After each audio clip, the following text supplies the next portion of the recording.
Que a graça e a paz de nosso Senhor e Salvador Jesus Cristo seja com todos. Estamos chegando aqui para mais um vídeo. Vai subir lá para o nosso canal do YouTube. O canal é o CETEMA, Centro Educacional e Teológico, Ministério Apologético. Então, se você ainda não se inscreveu, faça isso. É o CETEMA, lá no YouTube, Centro Educacional e Teológico, Ministério Apologético. Nós estamos disponibilizando bastante cursos, né? Especialização, você que quer se especializar na área da teologia, em várias áreas, é só entrar em contato conosco pelo 17 99179 9865. Pastor Mauro Alves, sou diretor do CETEMA, Centro Educacional e Teológico, Ministério Apologético. Você está vendo passar aí embaixo aí, um tema que eu quero abordar aqui de modo bem sucinto e sintetizado: as bodas do Cordeiro e a ceia das bodas. Esses dois eventos, eles acontecem no mesmo lugar, acontecem na mesma hora, no mesmo lugar, no mesmo local. Às vezes o que se é pregado muito, que a gente ouve já há muito tempo, é que a ceia das bodas vai ser no céu e que Jesus vai servir as mesas, né? E que toda a igreja vai se assentar e estará participando dessa ceia. Isso aí é pregado muito. A gente já ouviu bastante isso daí. Mas vamos ver o que a Bíblia diz sobre isso. Você tem interesse nesse assunto? Já estudou sobre esse assunto? Você já teve um pouco de atenção para isso? O que a Bíblia realmente revela sobre as bodas do Cordeiro, que é a parte cerimonial do casamento entre Jesus e a igreja, as bodas do Cordeiro, e a ceia das bodas, que é a parte que nós chamamos social, né, do casamento. Então vamos ler um texto aqui na Palavra do Senhor, depois nós estaremos lendo outros textos. No livro do Apocalipse, no capítulo 19, eu quero ler aqui o versículo 7, a partir do versículo 7, e vou estender até o versículo 9. Observe bem, vamos prestar bastante atenção no que diz a Palavra de Deus. Diz assim, ó: regozijemo-nos e alegremo-nos, e demo-lhes glória, porque vindas são as bodas do Cordeiro, e já a sua esposa se aprontou, e foi-lhe dado que se vestisse de linho fino, puro, isso aqui representa a justiça dos santos, né? E resplandecente, porque o linho fino, a própria Bíblia está interpretando ela, são a justiça dos santos. E disse-me: escreve, bem-aventurados aqueles que são chamados à ceia das bodas do Cordeiro. E disse-me: estas são as verdadeiras palavras de Deus. Então observe que o próprio texto aqui de Apocalipse, ele está separando os dois eventos. No versículo 7, um pouquinho de alergia aqui de rinite, no versículo 7, ele fala das bodas do Cordeiro, que é a parte cerimonial. No versículo 9, ele vai abordar sobre a ceia das bodas. Então nós vamos ver aqui se realmente esses dois eventos eles acontecem no mesmo local. Só para ilustrar, vamos pensar um pouquinho num casamento que acontece, casamentos que às vezes a gente é convidado, né? Aqui, a gente vai na igreja, chega lá, acontece a parte cerimonial, os noivos casam, depois eles saem para tirar foto, e é muito comum que os convidados são direcionados para um local onde vai ter a ceia, vai ter a festa, o jantar, que aí já é a parte social, né? Então, o que acontece na ceia das bodas, bodas do Cordeiro e ceia das bodas, é mais ou menos isso. Acontece logo após o arrebatamento da igreja, que a igreja for arrebatada, acontece um evento na porta da Nova Jerusalém, que é chamado Tribunal de Cristo, que é para a entrega dos galardões para os salvos, todas as obras que os salvos fizeram aqui em relação ao reino de Deus, para entregar os prêmios, né, os galardões. Está fundamentado em 1 Coríntios, é fácil a gente ver isso daí. 1 Coríntios, Paulo trata sobre esse assunto, né, com bastante propriedade. E então aqui é como se acontecesse um casamento, como eu acabei de falar para os irmãos aqui.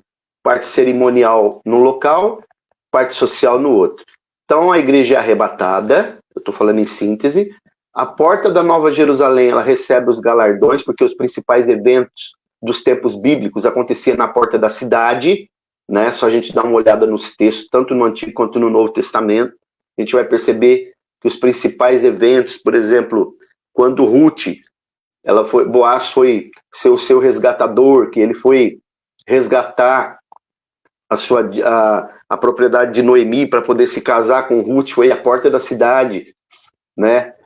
Tudo que se realizava, se tratava, contratos que se fazia, os anciãos se reuniam à porta da cidade para poder fechar os negócios e assim por diante.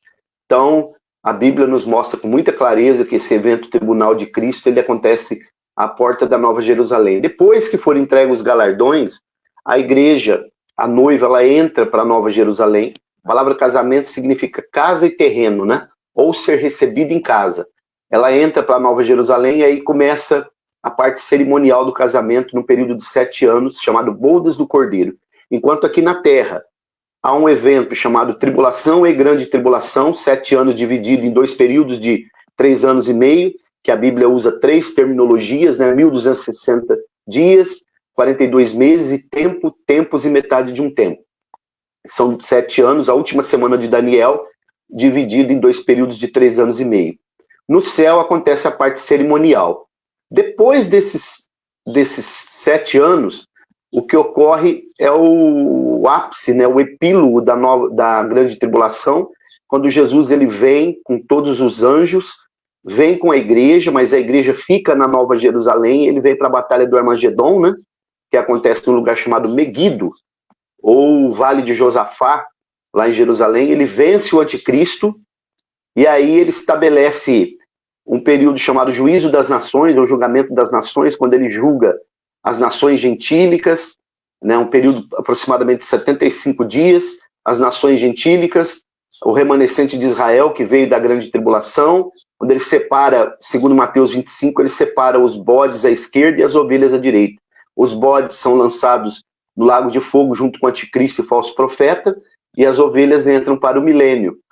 Então, aí acontece a ceia das bodas, que é a parte social. Eu quero ler mais alguns textos aqui. Por exemplo, um texto clássico, né, muito clássico, está em Lucas capítulo 22, versículos 16 e 17.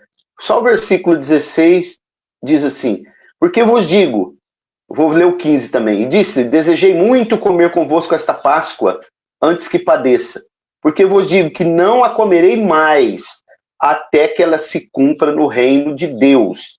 Então aqui esse reino de Deus, que ele está falando, depois no versículo 18 ele fala: porque eu vos digo que já não beberei do fruto da vide até que venha o reino de Deus. O reino de Deus que ele está falando é o milênio, é o reino físico, né, o reino visível, porque o reino visível está implantado dentro de cada salvo, de cada um de nós. Então, na própria oração do Pai Nosso, Jesus fala: venha o teu reino, né? Então, essa acontece a parte cerimonial. Mais um texto que eu quero ler aqui com os irmãos.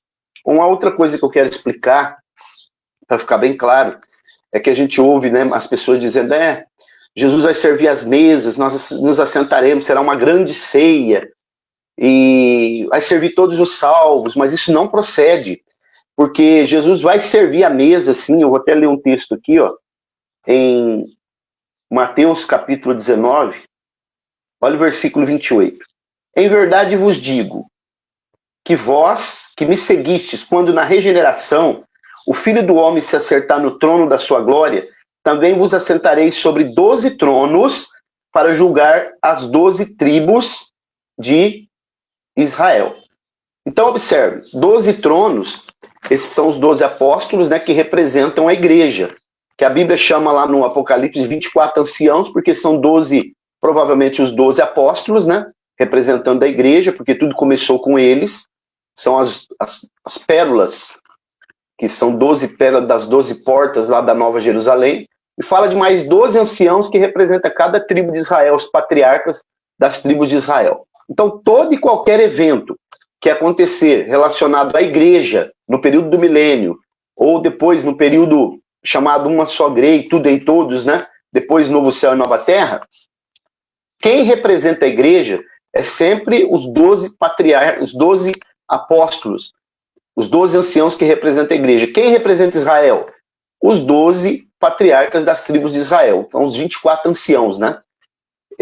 Por exemplo, quando vai ocorrer os julgamentos, todos os julgamentos que vão ocorrer, os julgamentos que a Bíblia diz que a igreja tem a prerrogativa de julgar os anjos, que são os anjos caídos. Quem representa a igreja são os 12, não é a igreja toda que vai julgar, vai participar desse julgamento. É como se tivesse, por exemplo, um embaixador, um diplomata do Brasil nos Estados Unidos, ou na França, ou na Inglaterra. São representantes da igreja, 12 e 12 representantes de Israel. E eles participarão da ceia lá juntamente com Jesus, e Jesus servirá a mesa, né? Também, uma outra coisa bem interessante que eu quero mostrar está aqui em Mateus 22. Vamos dar uma olhada aqui, um texto bem interessante, mostrando que esse evento acontece aqui na terra e não acontece no céu, a ceia das bodas. Então Jesus, tomando a palavra, tornou-lhe a falar por parábolas, dizendo: o reino dos céus é semelhante a um certo rei que celebrou as bodas de seu filho e enviou seus servos a chamar os convidados. Enviou seus servos a chamar os convidados. E estes não quiseram vir. Depois enviou outros servos, dizendo: dizei aos convidados: eis que eu tenho meu jantar preparado, os meus bois e cevados já mortos, e tudo está pronto, vinde às bodas. Observe que aqui nós temos o rei, que é o pai do noivo, né? Que tipifica o pai, o ancião de dias. Temos o filho, que tipifica Jesus. Temos os convidados, temos os bois e cevados, todas as iguarias que estão prontas, mas não tem a noiva. Não aparece a noiva aqui, porque a noiva está na Nova Jerusalém. A igreja, ela não participa, ela está na Nova Jerusalém.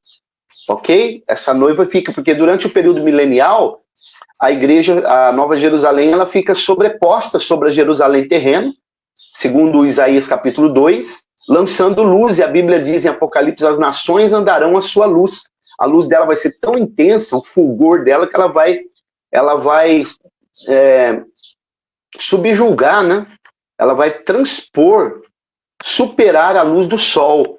Então, olha aqui, isso que o sol é uma estrela de quinta grandeza, né? Então, observe que está aqui todos os convidados, está o noivo, está o pai do noivo, mas não tem a noiva. Aí, olha o que acontece aqui no versículo, a partir do versículo 5.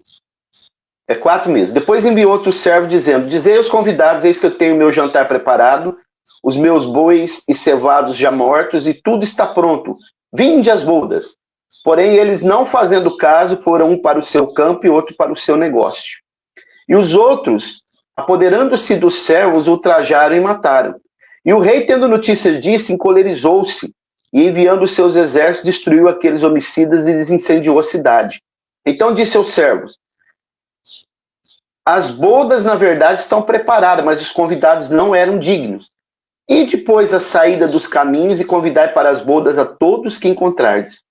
E os servos, saindo pelos caminhos, ajuntaram todos quando encontraram, tanto maus como bons. E a festa nupcial ficou cheia de convidados. Observem que tanto maus como bons.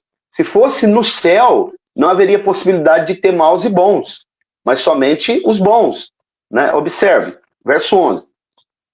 O rei, entrando para ver os convidados, viu ali um homem que não estava trajado com veste nupcial. Ele disse: amigo, como entraste aqui não tendo veste nupcial? E ele emudeceu. Disse então o rei aos servos: amarrai-o de pés e mãos, levai-o, lançai nas trevas exteriores, ali haverá pranto e ranger de dentes, porque muitos são chamados, mas poucos escolhidos.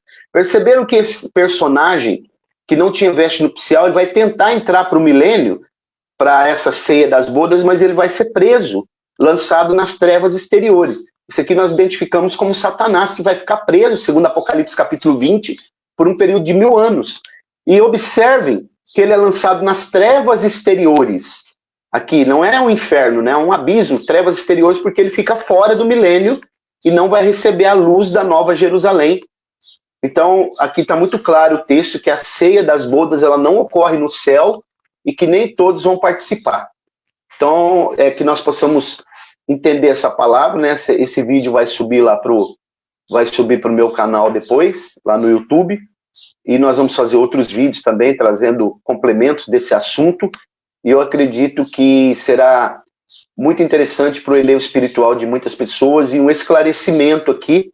Também, quem tiver mais dúvidas e quiser esclarecimento, pode entrar em contato conosco, mais uma vez, o 17 991 79 9865. Deus abençoe a todos, vou ficando por aqui, um abraço e até uma próxima oportunidade. Até mais.